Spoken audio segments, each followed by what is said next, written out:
तो सबसे पहले इस क्वेश्चन तक पहुंचते हैं आपा, ठीक है। क्वेश्चन का आपका थोड़ा सा स्टाइल देख लें, उसको कैसे एक्सप्लेन करना है। ये देखो ज़रा, क्वेश्चन है that market demand for any goods is a function of price per unit of goods, price per unit of other goods, income of consumer, taste of consumer। Option दे रखे हैं, कोई एक चूज करना है। इससे पहले कॉन्सेप्ट को समझ लें, याद है, याद होएगा है ना, ये तो इजी सा कॉन्सेप्ट है। उससे पहले चलते हैं,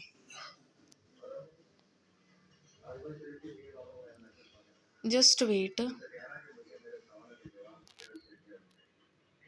कॉन्सेप्ट वो मैंने दोबारा से इसलिए रिवाइज किया क्योंकि मैं थोड़ा भूल गई थी और ना मुझे याद नहीं आ रहा था और लिखने का मन नहीं कर रहा और बहुत हेडेक हो रहा है, बहुत ज़्यादा स्ट्रेस भी हो रहा है। तो बात करते हैं हम मार्केट डिमांड की। मार्केट डिमांड क्या होता है, मुझे कोई बता सकता है भाई? मार्केट डिमांड तो मैम आपने ये बताया था as a point of economist बताऊंगी, टीचर नहीं बताऊंगी। अब मैंने ये चीज़ नोट की है, मतलब जो सब्जेक्ट जिस तरीके से होता है उसको उस तरीके से ही पढ़ना चाहिए। मतलब थोड़ा चेंज करके देख लेते हैं, बाकी नहीं तो फ़र्क होता है ना टीचर के पॉइंट ऑफ व्यू से समझाना और एक इकोनॉमिस्ट के पॉइंट ऑफ व्यू से समझाना। मार्केट डिमांड का मतलब होता है टोटल क्वांटिटी ऑफ कमोडिटी। अब इसमें पूछा बताया गया कि टोटल का मतलब क्या होता है कि क्वांटिटी ऑफ कमोडिटी, मतलब हमें सीधा प्राइस बताया जाएगा, ये नहीं बताया जाएगा कितनी कितनी उसमें कितनी यूनिट्स है, कितना प्राइस है, वो अब आगे डील करेंगे।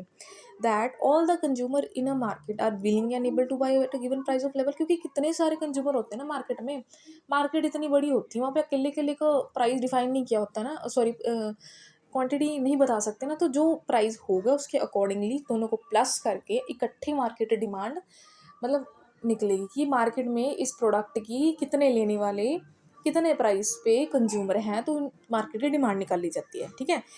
During a specified period of time, जो टाइम चल रहा होता है। It's aggregate demand for all the individual consumer in the market. मैंने बता दिया एग्रीगेट होता है। हम पहले शेड्यूल की तरफ चलते हैं। कहते हैं एक टेबल है, इससे ज़्यादा क्लैरिफाई होगा। टेबल से ये हमें पता चलता है कि various quantities of the commodity, various quantity of commodity मतलब मान लीजिए कोई प्राइस है, कोई फॉर एग्जांपल कोई प्रोडक्ट है, उस पे उसका कितने किलो है, कितनी क्वांटिटी है, तो उसको बोलते हैं various quantities of the commodity that all the consumers are willing. इसमें सबकी बात आ रही है ना, मतलब जो उस टाइम पे खरीदने वाले हैं। All the consumer are willing to buy at different possible prices, उसको वो लेंगे ही लेंगे, कुछ भी हो जाए, at a point in time. आप टेबल देख सकते हैं, प्राइस मेंशन किए गए यहाँ पर। डिमांड्स बाय एक पी है, एक हमारा क्यू है, ठीक है। दोनों यूनिट्स में डिमांड पता होनी चाहिए। प्राइस कहाँ चला गया भाई? प्राइस देख सकते हैं आप। फिर मैंने बोला था एग्रीगेट, किसी को समझ ही नहीं आता एग्रीगेट का मतलब होता क्या भाई। एग्रीगेट मैंने बोला था कि हमने मार्केट डिमांड निकालनी, कोई मुझे बता सकता है हम कैसे यूज़ करके मार्केट की डिमांड निकालेंगे? मैम आपने ये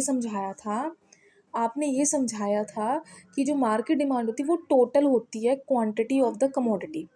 टोटल मतलब क्या है, दोनों का टोटल हो गया। क्वांटिटी ऑफ कमोडिटी मतलब क्या, यूनिट्स क्वांटिटी हो गया ऑफ कमोडिटी।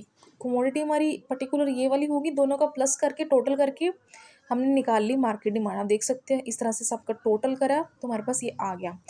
कहते जब प्राइस 1 था, पी डिमांड कर रहा था 4 यूनिट्स, क्या कहते जो पी है ₹1 पे प्राइस पे 4 यूनिट की डिमांड कर रहा था, पर क्यों कर रहा था, मुझे 5 चाहिए। सो मान लीजिए मैं भी उस चीज़ की डिमांड कर रही हूँ ₹1 पे 4 यूनिट की, पर दूसरा जो कस्टमर है, दूसरा कंज्यूमर, उसकी 5 यूनिट मांग रहा है। तो टोटल डिमांड कितनी हो जाएगी मिला के? सिर्फ टोटल बताना है और कुछ नहीं है। सिंपल था, बहुत सिंपल था। एंड में कंक्लूजन से ये क्लियर कर देते हैं कि ये रिलेशनशिप बताता है कि प्राइस ऑफ कमोडिटी और क्वांटिटी डिमांड, मतलब दोनों में क्या डिफरेंस है, क्या पॉइंट है दोनों के बीच में, मतलब प्राइस में और उसकी क्वांटिटी में, दोनों में क्या डिफरेंस है, क्या रिलेशन है। मतलब लाइक उस प्राइस पे कितने लेने वाले, कितनी क्वांटिटी, कितनी यूनिट्स में डिमांड करने वाले कंज्यूमर है पूरी मार्केट के अंदर। तो ये समझ आ गया, बहुत सिंपल था, बहुत सा।